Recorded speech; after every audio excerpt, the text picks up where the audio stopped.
रायजो राजा दुलाराय बर' माहारिनि रायजो राजानिसिम आं खुलुमनायखौ जासिग्रोबाय।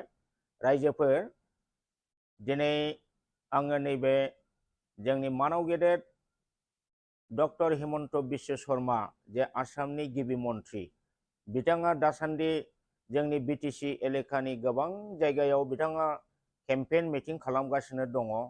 बे केम्पेन मिटिंफ्राव बिथाङा जोंनि बिटिसिआव फैनानै बिटिसिनि रायजोआव हाबफैनानै ट्राइबेलनि रायजोआव हाबफैनानै जों बर' बा ट्राइबेलखौनो बिथाङा फैनानै बिराद माने नेरफैगासिनो दं, सिगिफैगासिनो दङ। जोंनि रायजोआव हाबनानै जोंखौनो माने लाजिफोनांफैगासिनो दङ। दा बिथांनि बे ससियेल मिटिङाव बुंनाय बाथ्राफ्रा, लेक्सार होनायफ्रा जोंनि बिखा बिख्लोखौ खामग्लिहोयो। बिथांनि खोथा बाथ्राफ्रा जोंनि बर' बा ट्राइबेल माहारिनि जोबोद माने हेंथा, बिर'धि। बिथांनि बुंनायफ्रा बिटिसि 6 सिडुलनि बेरेखा मोनब्ला बिथाङा बिटिसि 6 सिडुलखौ सिफायनानै फोजोबथारनोसै। बिथाङा बुङो बिटिसिआव फार्स्ट क्लास नागरिक, सेकेन्ड क्लास नागरिक दं, प्रथम श्रेणी नागरिक, द्वितीय श्रेणी नागरिक। बिथाङा बुंनो नागिरदों बर'फ्रा बिटिसिआव फार्स्ट क्लास सिटिजेन आरो गुबुन हारिफ्रा नन ट्राइबेलफ्रा सेकेन्ड क्लास सिटिजेन एबा नोगोरारि। दिनै बिथाङा बेखौनो बुंनो नागिरदों बे फार्स्ट क्लास आरो सेकेन्ड क्लास नोगोरारिखौ फोजोबनानै हारसा बर' बयखौबो प्रथम श्रेणीनि नोगोरारि एबा फार्स्ट क्लास सिटिजेनाव लाबोनो नागिरदों। अर्थात 6 सिडुलखौ सिफायनानै हारसा बर' समान मोनथाय बेखौ खालामनो नागिरदों। अर्थात बिटिसि 6 सिडुलखौ दोनला। दा बेफोरबायदि बाथ्राफ्रा जोंनि बर' बा ट्राइबेल माहारि, जायफोर बेसेबांबा गोबाव बोसोर गणतान्त्रिक आन्दलन खालामनानै उनावहाय माने जंगि आन्दलन खालामनानै बड'फा उपेन्द्रनाथ ब्रह्मनि दैदेननायाव उनावहाय बिएलटि दानानै जे आर्म रिभलिउसन जे खालामनानै 2003 मायथाइनि 10 फेब्रुवारियाव जे जों रुंसारि जोंनि बिजेपिनि बिफा होनजायो अटल बिहारी बाजपेयी आरो एलके आडबाणीनि अननायाव जोङो मोनसे जोंनि ट्राइबेलनि हाखौ रैखा खालामनायनि मोनसे 6 सिडुलनि आधाराव जोङो मोनसे बड'लेण्ड टेरिटरियेल काउन्सिल माने जोङो मोननो हादोंमोन 6 सिडुलनि आन्दाराव। दा बे 6 सिडुलनि मिनिङा बेनो जे बे 6 सिडुल एलेकायाव ट्राइबेलनि हाखौ कुनु नन ट्राइबेला मोना।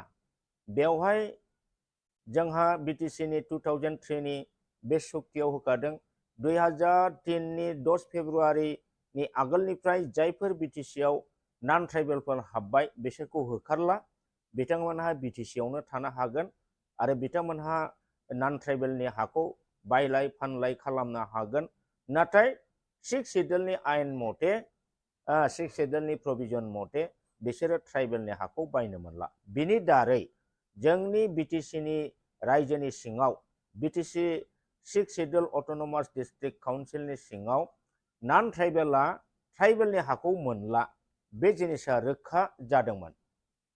दिनै बेखौ लानानैनो हिमन्त बिश्व शर्माया जोंनि बिटिसिनि उदालगुरि, अरां, कसुगाव, सेरफांगुरियाव फैनानै जोंनि बे 6 सिडुलनि बिरुद्धियै बहुद खोथा बुंलांबाय। आङो दुखु खालामो, अब्लाबो जोंनि बर'फोरनि गेजेराव रावबो बिथांनि बुंनायखौ दिनैसिम काउन्टार होआखै।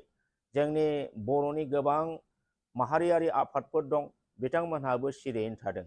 सिरियैनो थानायनि मिनिङा बेखौबो बुजायो जे बिथांनि खोथाखौ सापर्ट होदों। अर्थात बिथांनि खोथा मथे बिटिसि 6 सिडुला दिनै जोबनांगौ, बेखौ सिफायनांगौ, बिटिसि सिफायनांगौ, बे रोखोमनि खोथाखौ जोङो बयबो बर' रायजो राजाया माने सापर्ट होनाय जाहैबाय।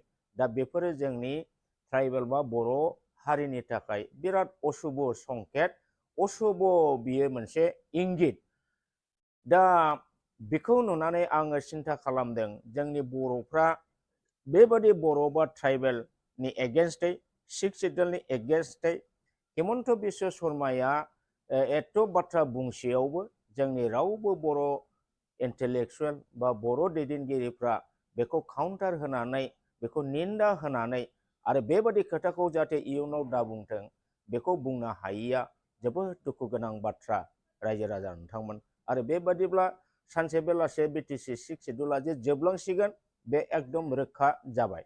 दा बेनिखायनो नोंथांमोनखौ आरोबाव खेबसे गोसोखांफिननायनि थाखाय आङो डक्टर हिमन्त बिश्व शर्माया बे केम्पेइन मिटिंआव मा बुङा बेखौ आङो नोंथांमोननो खोनासंहोनो गोसो जादों। नोंथांमोनहा खोनासंनो हागौ।